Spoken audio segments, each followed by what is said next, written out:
السلام علیکم۔ آج کی کلاس میں آپ سب کا خیر مقدم ہے۔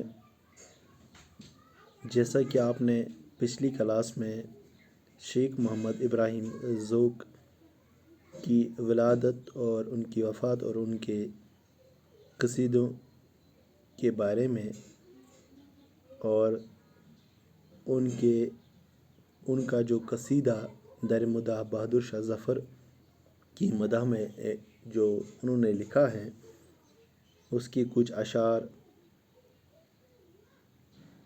ہم نے پڑھے ہیں، تو آج ہم اس سے آگے پڑھیں گے۔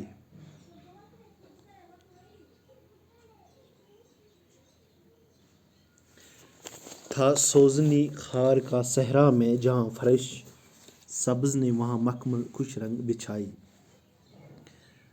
شیخ ابراہیم ذوق فرماتے ہیں، کہتے ہیں، جہاں صحرا میں پہلے کانٹوں نے اپنا فرش بچھایا تھا سوزنی خار کا صحرا میں جہاں فرش، یعنی جہاں صحرا میں پہلے کانٹوں نے اپنا فرش بچھایا تھا، سبزے نے وہاں مخمل خوش رنگ بچھائی۔ وہاں اب ہری ہری گھاس اگ آئی ہے اور یوں لگتا ہے کہ سبزے کی مخمل بھی بچھی ہوئی ہے۔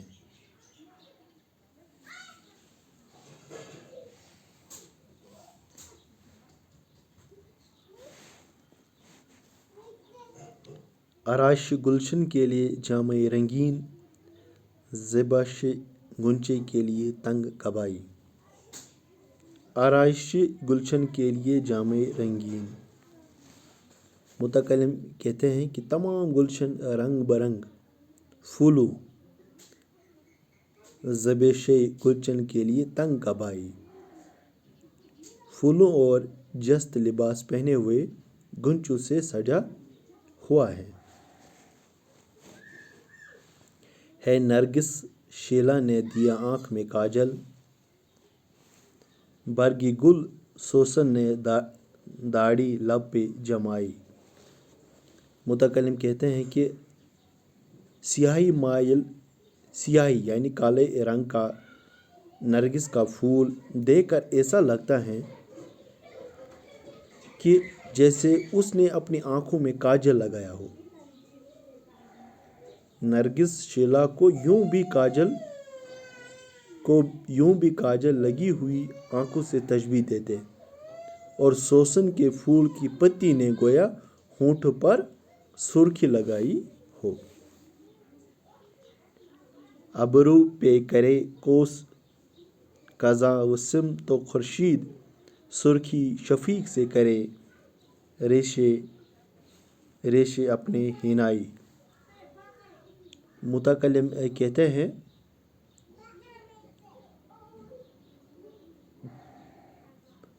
دھنک نے اپنے بھونگ پر خضاب لگایا ہے تاکہ جوان نظر آئے، اور سورج نے شفیق کی سرخی شفیق سے کرے ریش اپنی حنائی۔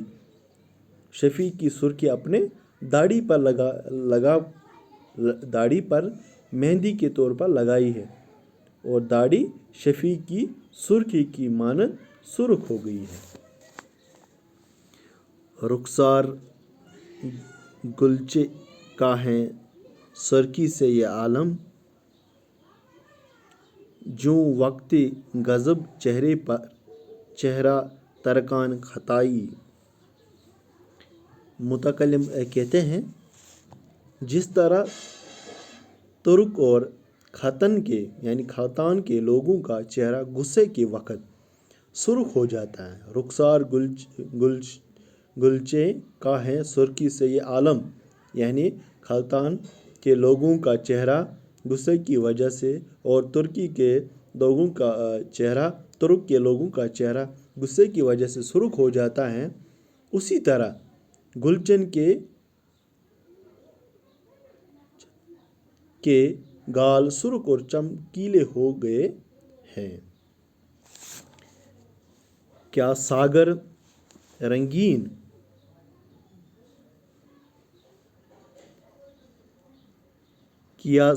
رنگین کو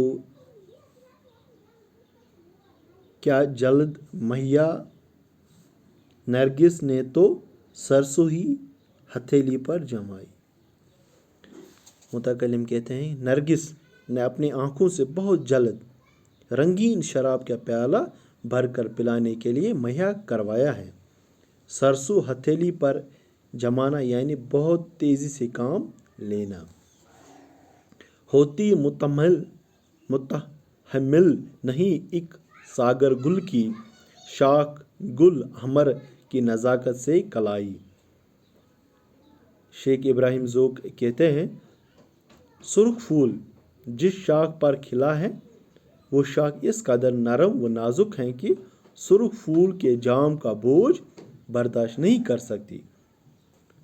सुर्ख फूल का जाम शायर ने शराब की सुर्खी की मानद से कहा है, और क्या खूब कहा है।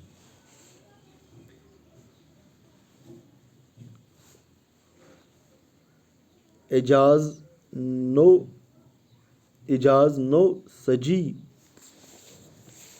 नो सजी मुतरब से चमन में हर खार की है नोक की ज़बान शेर नवाई।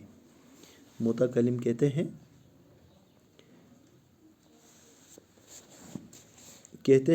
गाने वाले की हसीन आवाज़ के मौजज़ों के तौर पर इजाज़ नो सजी मुतरब से चमन में, यानी गाने वाले की हसीन आवाज़ के मौजज़े के तौर पर हर कांटे की नोक में हर खार की हो नोक ज़बान शेर नवाई। नोक में ज़बान आ गई यानी हर कांटे में ज़बान आ गई और वो भी शेर कहने लगे। हैरत की नहीं जाए कि दीवाने चमन पर हर तारे तस्वीर करे नगमे सराई। मुतकल्लिम कहते हैं यहाँ पर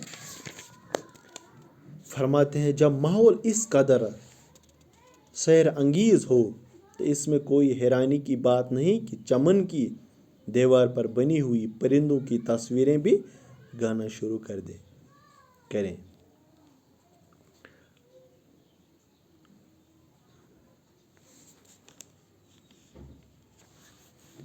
शाह तेरे जलवे से है ये ईद को रौनक, आलम ने तुझे देख के है ईद मनाई।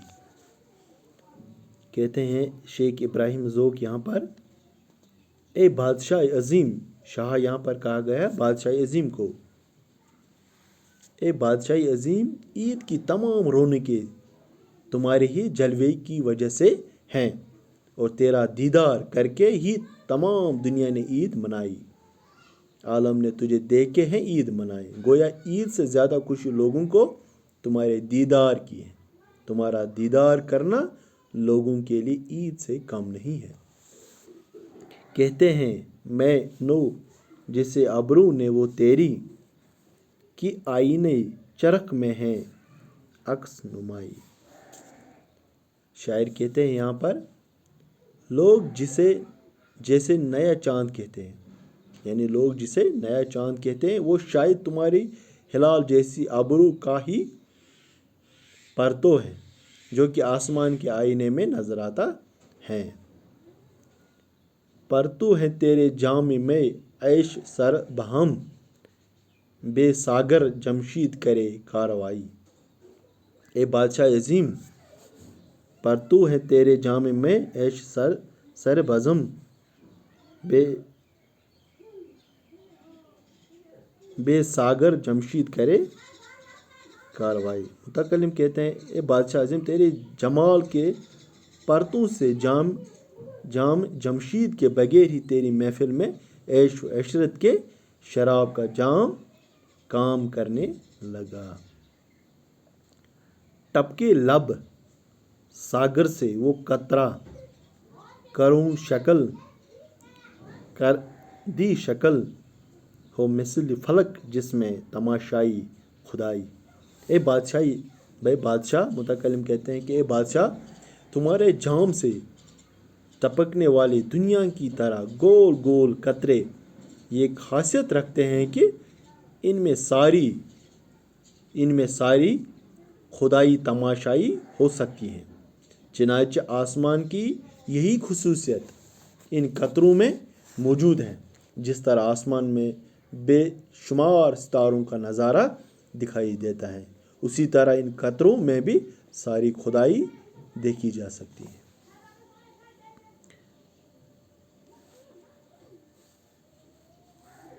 क्या इल्म समाए तेरे सीने में फलक के,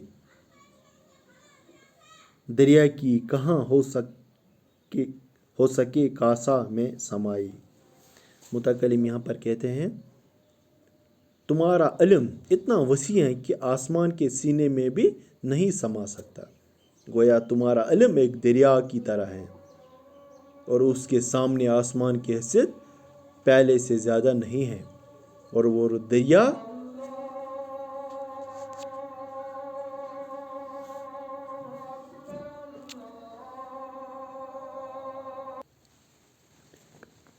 गोया तुम्हारा इल्म एक दरिया की तरह है और उसके सामने आसमान की हैसियत प्याले से ज़्यादा नहीं है, और दरिया प्याले में समा नहीं सकता।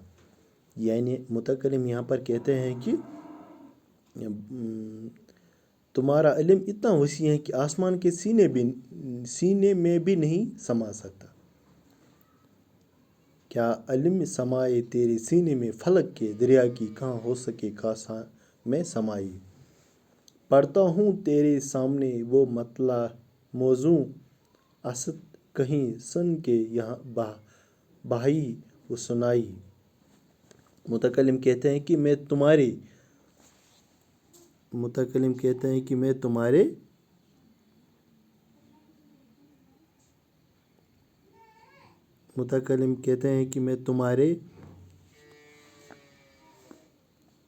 सामने अब वो मौजू मतला पढ़ता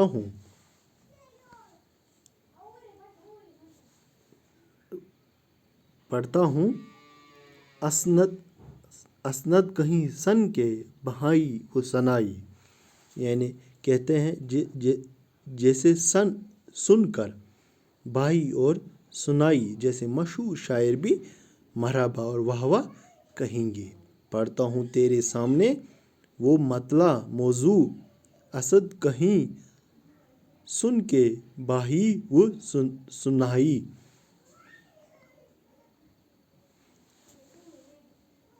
यूं कुर्सी ज़ेर पर हैं तेरी जलवा नुमाई। यूं कुर्सी ज़ेर पर हैं तेरी जलवा नुमाई, जिस तरह की मुसफ़ हो सर रेहल तलाई।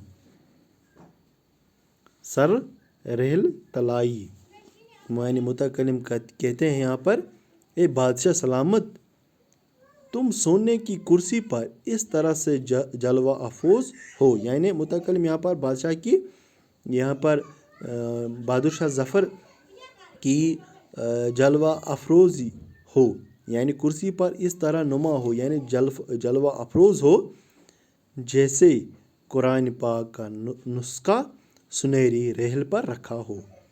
यूं कुर्सी ज़ेर पर हैं तेरी जलवा नुमाई, जिस तरह की मुसफ़ हो सर रेहल तलाई। ए बादशाह सलामत, यानी तुम सोने की कुर्सी पर हो, इस तरह से जलवा अफरोज़ हो जिस तरह से यानी कुरान मजीद के नुस्खे यानी हरूफ यानी नुस्खे वो सुनहरी रेल पर रखे हो। तो ये था कसीदा शेख इब्राहिम ज़ोक जो मैंने आपके सामने जिसका मुताला किया। तो इंशाल्लाह अगली क्लास में एक और मौजू लेकर आपके सामने रूबरू होंगे।